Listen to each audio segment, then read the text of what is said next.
if you eat a lot of these plant-based items, they also contain carbs. And a diabetic then is in a very difficult situation, because to get the adequate amount of protein, he has to eat a lot of plant-based carbs. For a vegetarian, he has to eat a lot of dairy products, where a little bit of B12 is available. But the amount he has to eat is quite a lot. Work stress, husband stress, wife stress, wider family pressure, it all kind of adds up. So can stress increase diabetes?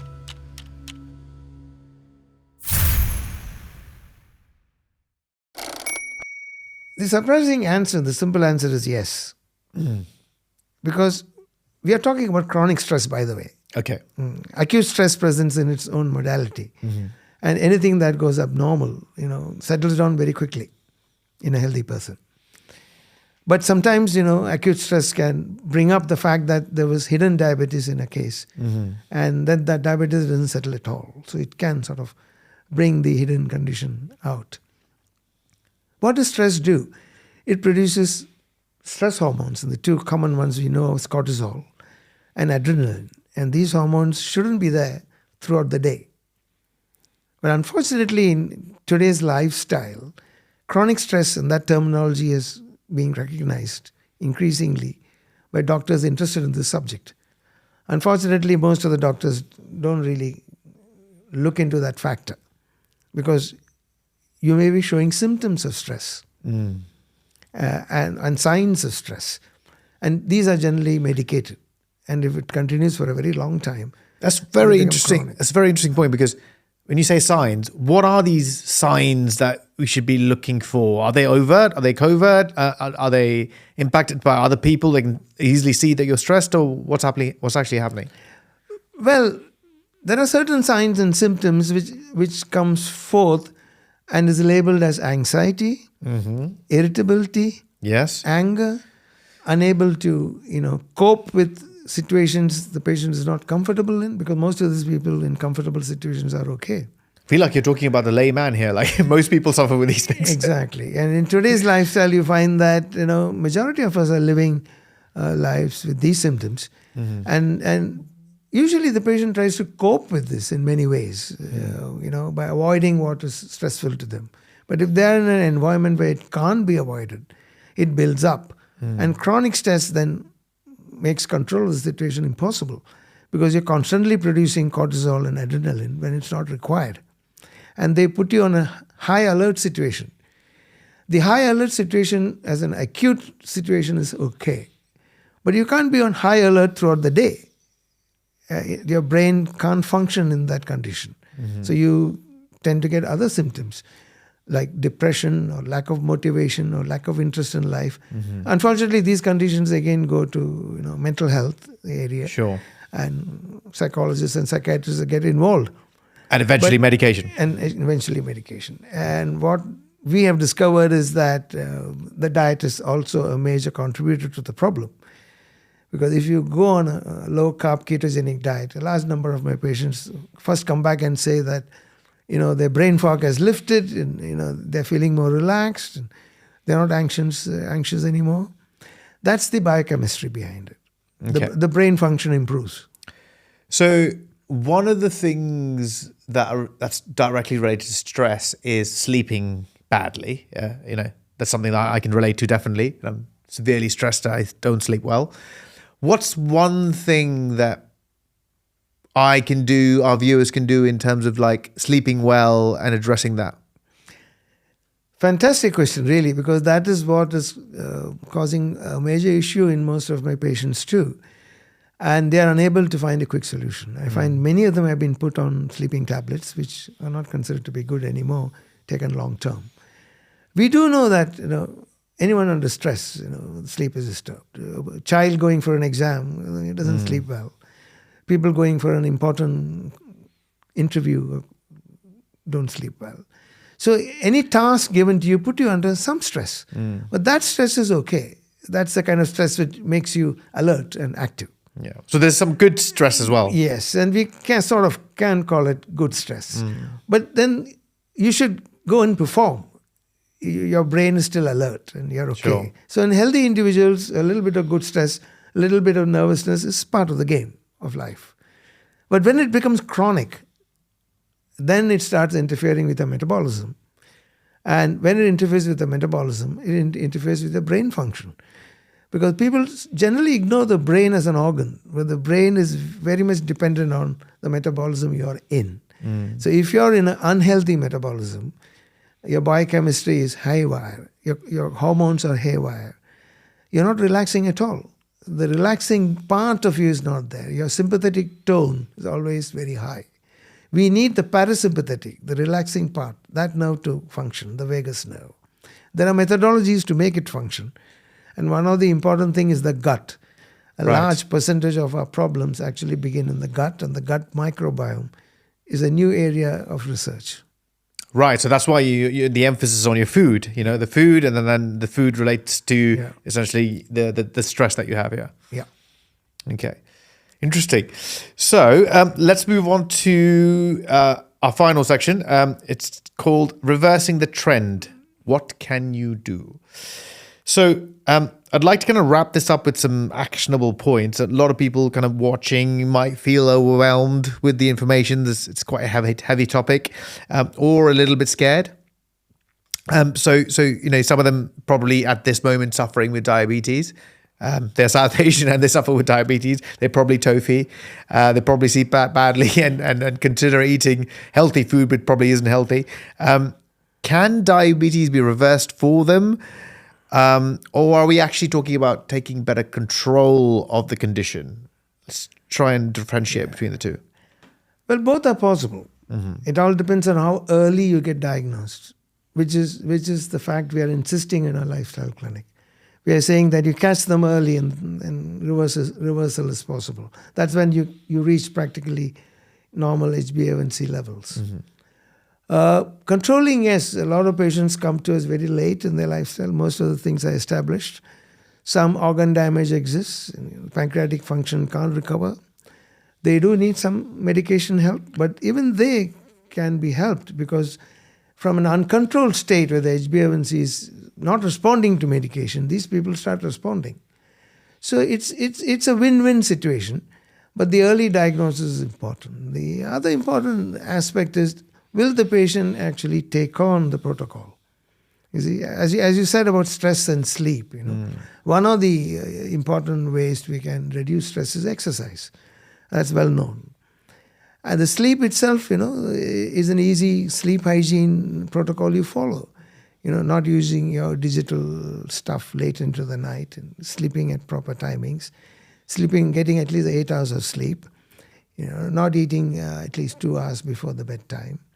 These are simple things you can do. Even the lighting is important. If you're in blue light, the chances are you won't produce melatonin and get good sleep. So we recommend yellow light. And to keep off digital media from your bedroom, and your bedroom should be a safe haven where when you get and enter it, you don't bring in your lifestyle into that. You keep it just for sleep. And those are the things we recommend to do, including the sound and the darkening of the room, and the temperature of the room is extremely important. It's extremely difficult to fall asleep when it's very hot. India, of course, a lot of people have adjusted to it, but the moment you cool down the room, sleep is automatic. So, as you know, we live in an instant gratification culture. That's why we're heavily medicated. We just want a pill to kind of fix everything. What you are talking about requires some considered effort on the part of the patient. Is there something you can give quickly that someone should stop right now to see an immediate kind of difference in their lifestyle or their health? What can they do? Someone watching right now to say, I'm going to try something to kind of see an instant result, whether it be a couple of weeks. Can you think of something? Well, the short answer is restrict carbs. Okay, no carbs.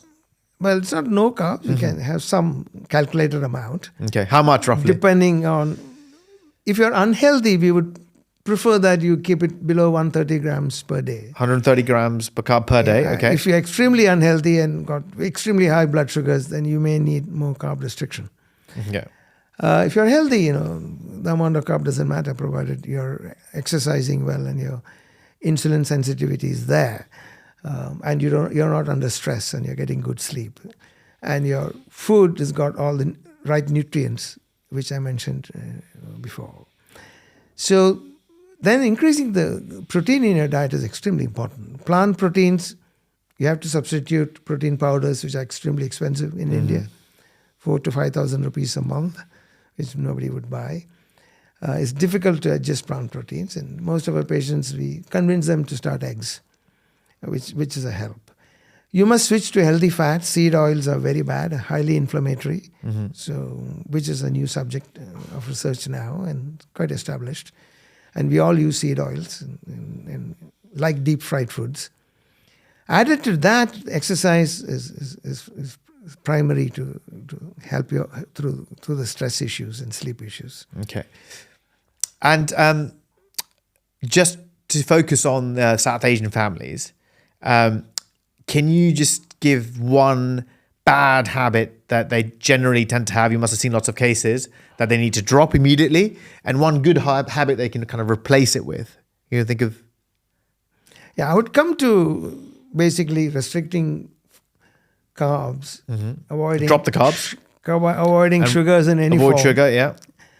Adding the healthy fat. And remember, there's a lot of sugar in tea because South Asian families love tea. Exactly. So they'll have to think about it. And that's something which they can do immediately. And the results will be quite dramatic, I can assure you. Okay. The good habit would be basically, I really recommend fasting and try it out.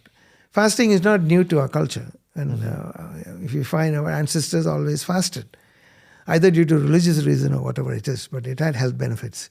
So regular fasting is what I would ask somebody to start if they've never done it before.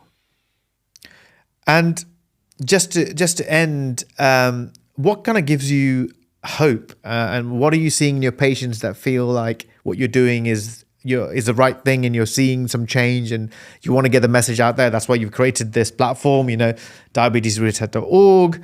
You've got an app coming out, you've got the book. What gives you the confidence that this is something that's definitely working? And I know you're going to have results published, but effectively, what's the drive to ensure that this is the right way to go about it?